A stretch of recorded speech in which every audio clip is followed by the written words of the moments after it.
자, 오늘은 일단 2번부터 할게요.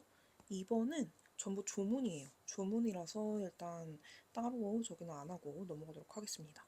매수인이 매각대금을 지급하면 법원은 배당에 관한 진술 및 배당을 실시한 기일을 정하고 이해관계인과 배당을 요구한 채권자에게를 통지해야 한다. 채무자가 외국에 있거나 있는 곳이 분명하지 아니한 때에는 통지하지 아니한다. 이거 조문이에요. 이 부분 제일 많이 바꿔서 나와요. 통지하지 아니한다. 이 부분. 그리고 법원은 채권자와 채무자에게 보여주기 위하여 배당기일의 3일 전에 배당표 원안을 작성하여 법원에 비치하여야 한다. 이거 3일 전, 뭐 일주일 전, 뭐 이런 거. 배당표 원안은 3일 전입니다. 자, 그리고 집행력 있는 집행권원의 정본을 가진 채권자에 대하여 배당기일에 이의한 채무자는 배당이의의 소를 제기해야 한다. 제가 제일 싫어하는 거. 이의의 소. 자, 집행력 있는 집행권원을 정본을 가졌잖아요. 정본을 가졌다. 그리고 채무자가 하는 거다. 대체로 이거는 청구 이의의 소입니다. 틀렸어요. 이러면 저는 운 좋으면 맞는 거예요. 저는 이 집행 이의의 소, 청구 이의의 소, 이 부분 진짜 그냥 마음을 비웠거든요. 제 능력으로는 안 돼요. 그 다음 배당 이의한 채권자가 배당 기일부터 일주일 내 집행법원에 대하여서 배당 이의의 소를 제기한 사실을 증명하는 서류를 제출하지 아니한 때는 이의가 취하된 것으로 본다. 이의가 취하된 것으로 본다. 일주일 내. 여기가 문제가 제일 많이 바뀌어서 나옵니다. 배당 기일에 출석한 이해관계인과 배당을 요구한 채권자가 합의한 때에는 이에 따라 배당표를 작성하여야 한다.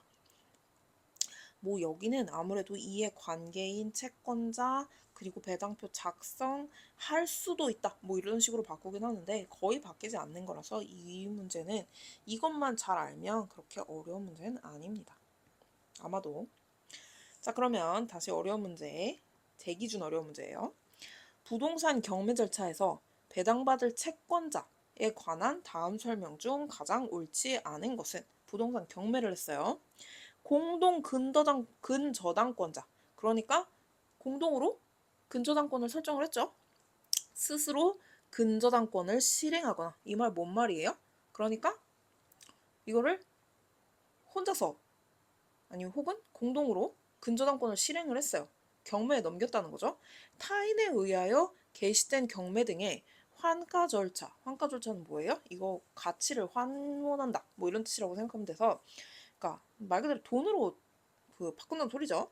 공동담보의 목적 부동산 중 일부에 대해서 환가 대금 등으로부터 다른 권리자에 우선하여 피담보 채권의 일부에 대해서 배당받은 경우 자 일부만 배당받았어요. 지금 공동 근저당권자 자 건물에 대해서 혹은 토지에 대해서 지금 공동 근저당을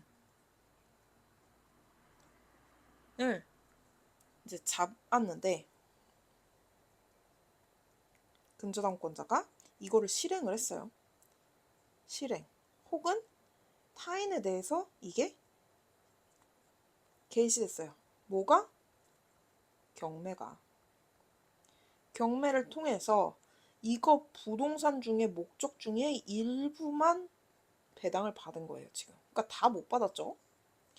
그런 경우 우선 변제받은 금액에 관해서는 공동담보의 나머지 목적 부동산에 대한 경매 등의 환가 절차에서 다시 공동 근저당권자로서 우선 변제권을 행사할 수 없다고 보아야 하며 자 공동담보를 이거 그거구나. 공동담보 그러니까 집이 여러 개란 말이야. 묶어서 했는데 근저당권을 실행을 했는데 공동담보의 나머지 목적 부동산에 대해서 이거에 대해서 이제 경매를 해요. 환가 절차에 대해서 다시 공동 근저당권자로 얘한테 지금 우선 변제권을 할 수 있다 없다? 행사할 수 없다. 왜? 이미 여기서 받았으니까. 공동담보의 나머지 목적 부동산에 대하여 공동 근저당권자로서 행사할 수 있는 우선 변제권의 범위는 피담보 채권의 확정 여부와 상관없이 최초의 채권 최고액에서 위와 같이 우선 변제받은 금액을 공제한 나머지 채권 최고액으로 제한된다. 진짜 뭔 말인지 너무 어렵지 않아요? 우선 변제권을 일단 행사할 수 없대. 우선 공동담보의 나머지 목적 부동산에 대해서 이거잖아요. 그 공동 근저당권자로 행사할 수 있는 우선 변제권의 범위는 자 원래 다시 경매 등의 환가 절차에서 다시 공동 근저당권자로서의 우선 변제권은 행사할 수 없어요. 근데 나머지 목적 부동산에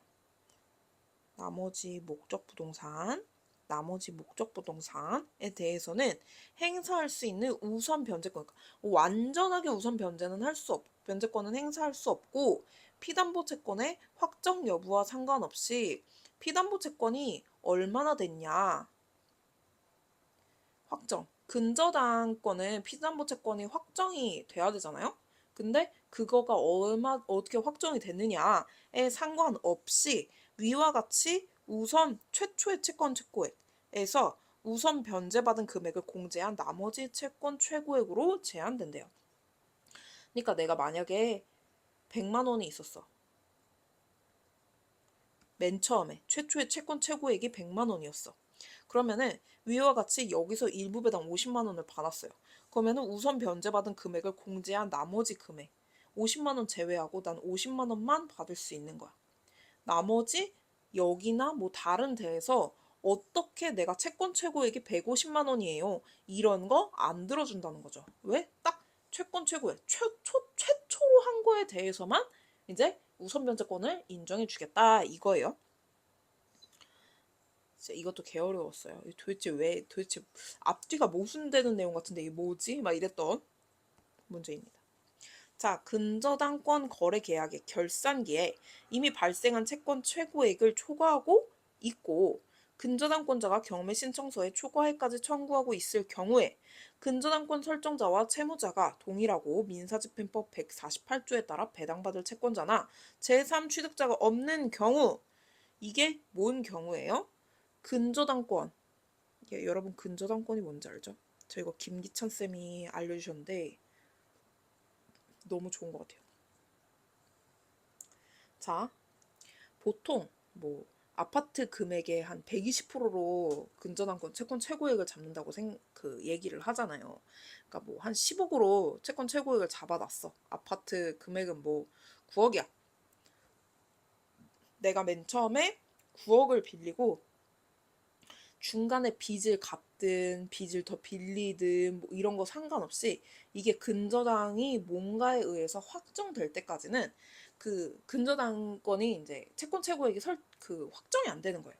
최고액을 10억까지 해놓는 거죠. 근데 어쨌든 결산기가 있었는데 결산기에 이미 채권이 이미 최고액을 초과하고 있어. 이상인 거죠. 뭐 내가 이자를 밀렸다든가 뭐 이렇게 해가지고 그렇게 될 수 있잖아요. 그래서 근저당권자는 은행이겠죠. 근저당권자가 이제 돈 빌려준 애고 근저당권 설정자가 이제 담보 잡힌 애예요. 나 정말 이것도 겁나 헷갈렸어. 어쨌든 근저당권자가 이제 신청서를 내는데 신청서에 이미 초과액까지 청구를 하고 있어요. 채권 최고액은 10억인데 그리고 근저당권 설정자, 채무자가 동일하고 설정자랑 채무자가 동일해요. 그러니까 집 산 사람이랑 담보 잡힌 사람이랑 똑같다는 거죠. 민사집행법 148조에 따라 배당받을 채권자나 제3취득자가 없어요. 그러니까 이거 아파트 팔면 다른 배당받을 사람 한 명도 없고 근저당권자만 다 받는 거예요. 다 받는 경우 이런 경우 배당받을 채권자나 제3취득자가 없는 경우 매각 대금이 있을 거 아니에요? 그중 채권 최고액을 초과하는 금액이 있으면 만약에 경매로 팔았는데 12억이 됐어. 12억이 됐는데 그러면 있으면 근저당권 설정자한테 그러니까 채무자한테 반환을 해야 되느냐 2억은 이 말인데 안 한다는 거죠. 근저당권 설정자한테 반환을 안 하고 일단 2 플러스 알파에다가 이제 그 돈을 갚아야 된다 이 말이에요. 그래서 반환하는 거 아니에요. 이거 비슷한 문제 되게 많이 나오더라고요. 근데 되게 헷갈려. 너무 극혐이에요. 간만에 목 쓰니까 목이 나가네요. 이제 세 문제 했는데 장난하니? 자, 가압류가 된 후 제3자 앞으로 소유권이 변동됐어요. 집행 권한을 얻은 가압류 채권자의 신청에 의하여 제3의 소유권 취득 후 당의 부동산에 대해서 개시된 경매 절차에서 가압류 채무자에 대한 다른 채권자는 당의 부동산의 매각 대금의 배당에 참가할 수 없다. 자, 가압류가 됐어요. 가압류가 부동산에 가압류가 됐는데 이제 이게 소유권이 이전된 거예요. 제3자 앞으로. 집행 권한을 얻은 가압류 채권자가 있을 거 아니에요. 권한을 얻은 가압류 채권자의 신청에 의해서 제3자의 소유권 취득 후 당의 부동산에 대해서 개시된 경매 절차에서 자, 이거를 이제 경매를 나간 거죠.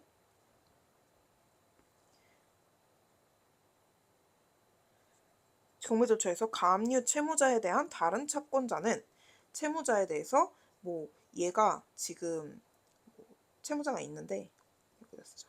채무자가 있는데 채권자 A가 가압류를 했는데 채무자 B가 또 있는 거예요.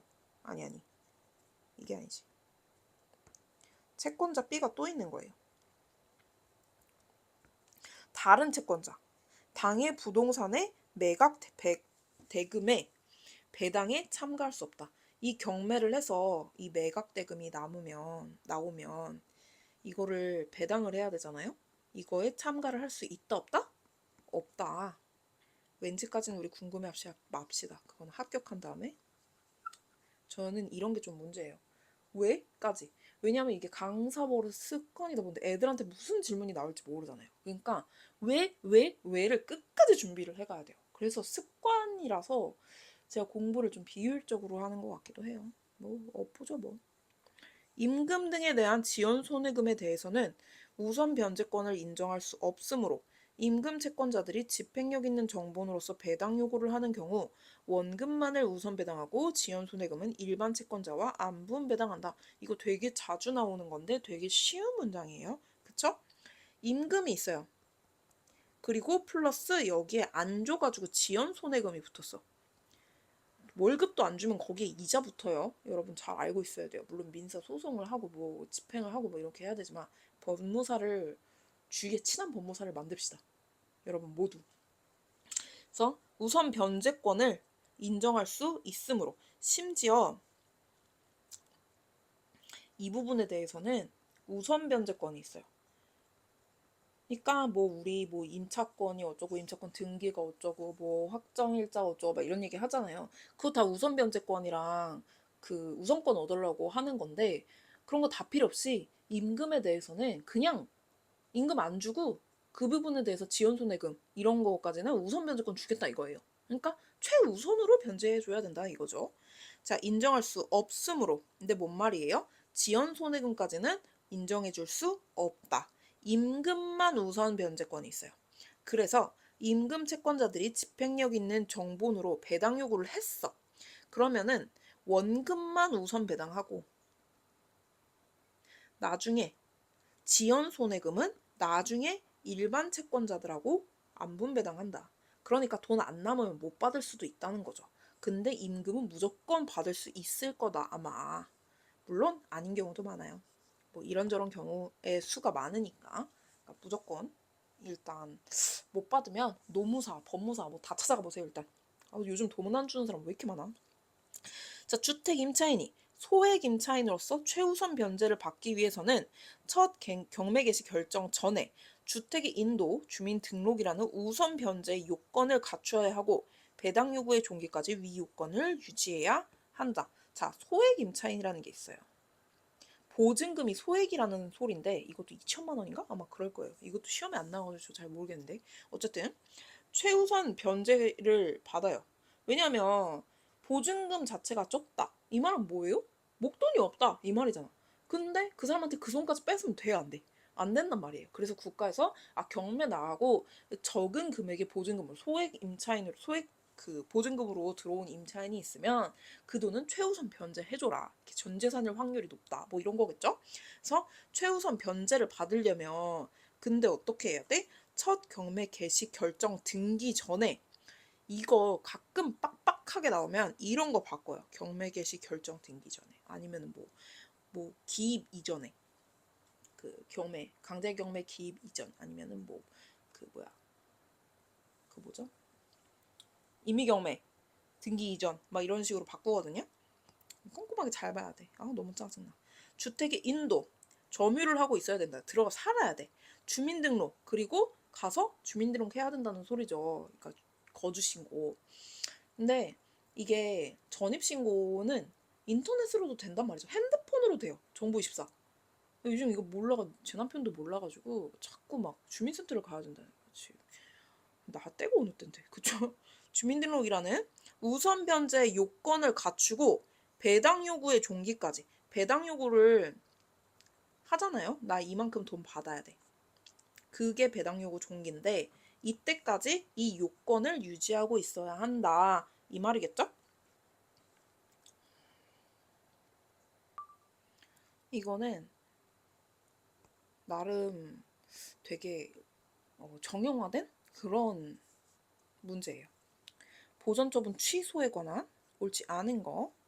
자, 보전처분 신청 절차에서 이루어진 선정 당사자 선정 행위. 효력은 보전처분 취소 신청 사건에는 미치지 않는다. 민사소송법을 제가 좀 하다 보니까 수권이라는 게 있어요. 수권.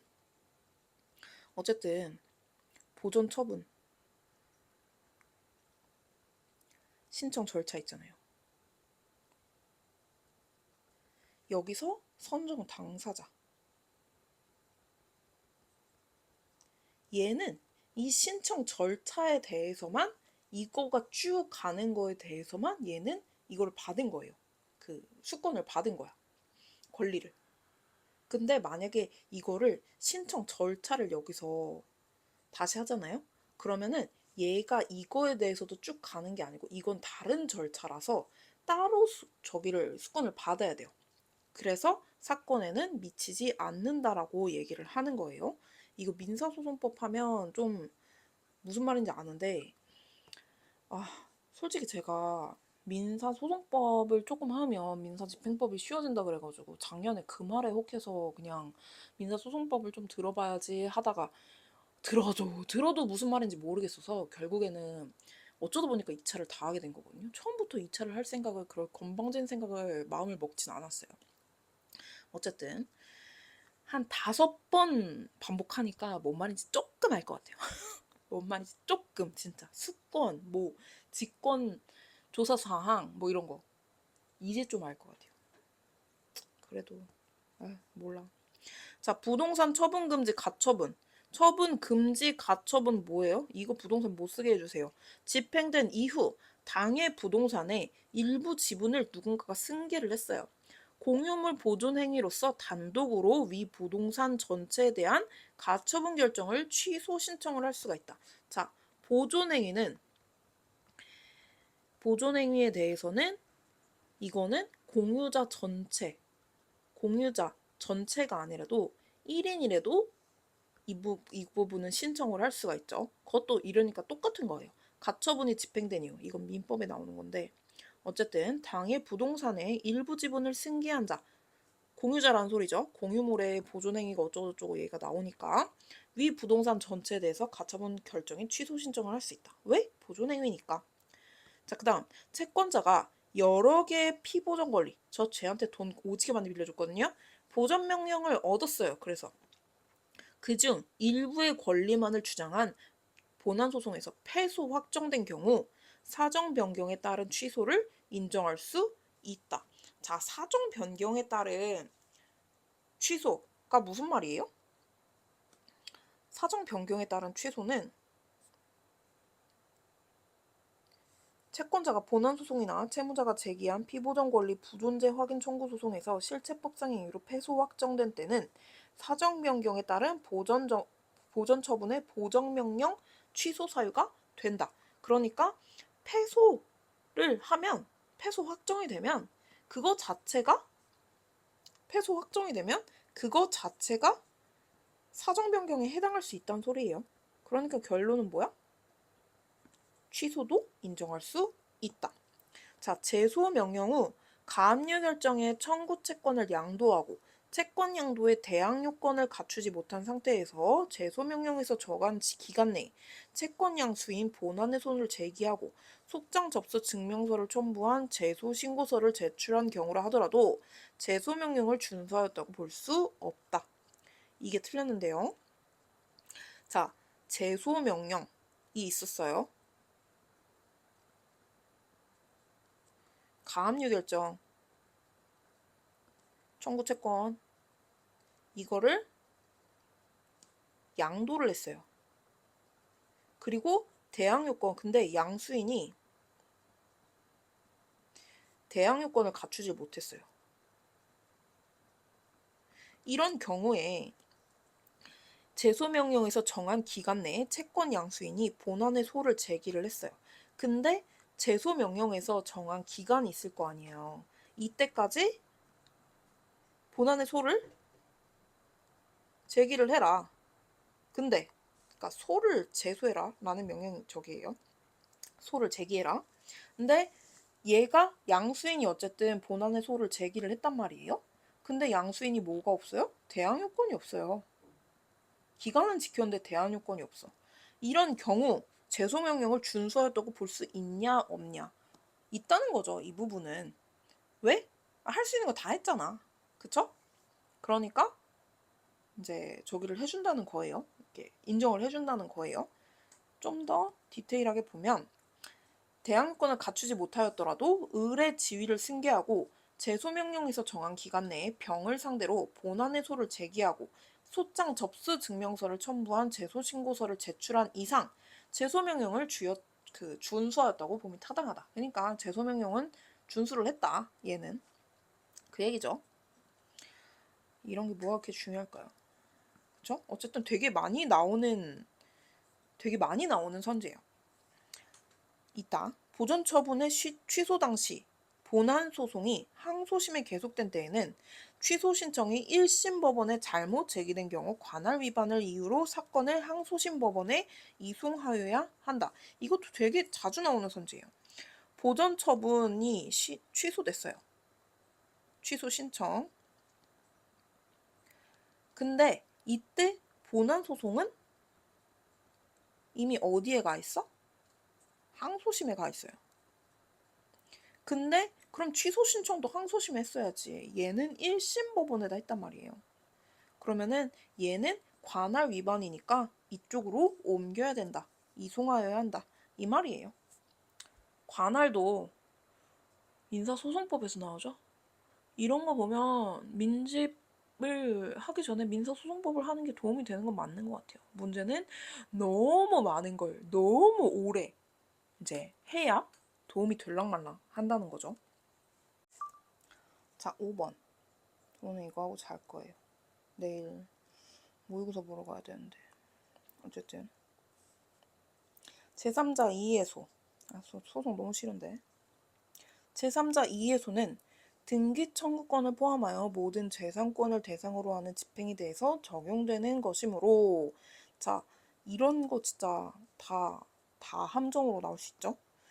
등기 청구권에 대해서 압류 명령이 있은 경우에 집행 채무자 아닌 제3자가 자신의 진정한 등기 청구권의 귀속자로서 자신의 등기 청구권의 행사에서 위 압류로 인하여 장애를 받는 경우에는 자기의 귀속함을 주장하여 제3자 이의소를 제기할 수 있다. 자, 제3자가 있어요. 얘는 이의소를 제기를 할 수가 있어. 등기 청구권 포함한 모든 재산.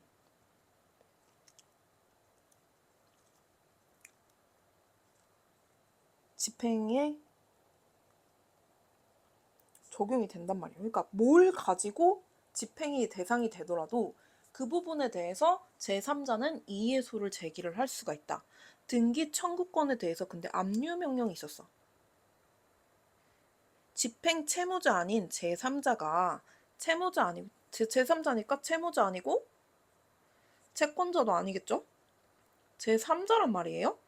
집행 제3자가 자신이 진정한 등기 청구권의 귀속자로서 압류 명령이 내려왔는데 이거 내 거야. 자신의 등기 청구권 행사에 있어 위 압류로 인하여 장애를 받는 경우에는 근데 네가 채권자가 압류 명령 해가지고 나 이거를 지금 쓰질 못하고 있어. 자기의 귀속함을 주장하여 집행 채권자에 대해서 그래서 얘한테 뭘 하는 거예요? 제3자 이해소를 제기를 하는 거죠. 너 때문에 내가 이거 못 쓰고 있잖아. 이거 등기 청구권 내 건데 라고. 그쵸? 그 다음 가압류 부동산을 양수한 제3취득자의 변제로 인하여 피보전 채권이 만약에 소멸을 됐어요. 그 제3취득자는 가압류 채권자에 대한 관계에 있어서도 소유권 취득을 대항할 수 있게 되어 가압류 채권자에 의한 강제집행은 결국 채무자 이외의 제3자의 소유물에 대해서 시행된 것이 되어 허용될 수 없다. 자, 가압류 부동산이 있어. 부동산이 있는데 제3취득자가 이거를 양수를 했단 말이죠. 그러니까 얘는 제3취득자, 양수인이잖아요. 제3취득자가 어쨌든 변제를 했어요. 누구한테 했겠어? 채권자한테 했겠죠. 그러면은 어쨌든 채권자가 가졌던 피보존 채권이 소멸이 되는 거잖아요.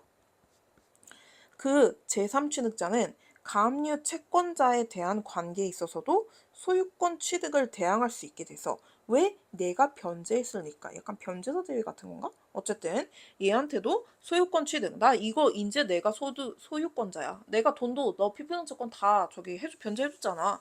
가압류 채권자에 의한 강제 집행은 결국 채무자 이에 제3자의 소유물에 대해서 시행된 것이라 그러니까 결국 얘가 한 가압류 채권자가 한 가압류는 뭐다?